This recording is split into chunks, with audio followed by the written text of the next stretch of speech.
Okay, so I'm in the goat position. I've got to hold the tile firmly against the ruler. I've got the wheel. It's just on the edge of the tile. This is a shape tile, so it makes the job a little bit more difficult. And then I've got to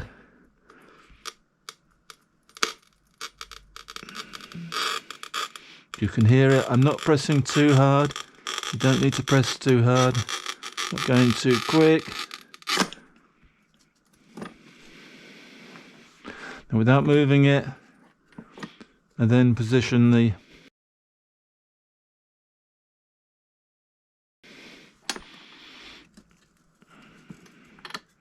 foot, as it were, and I'm just going to tap it.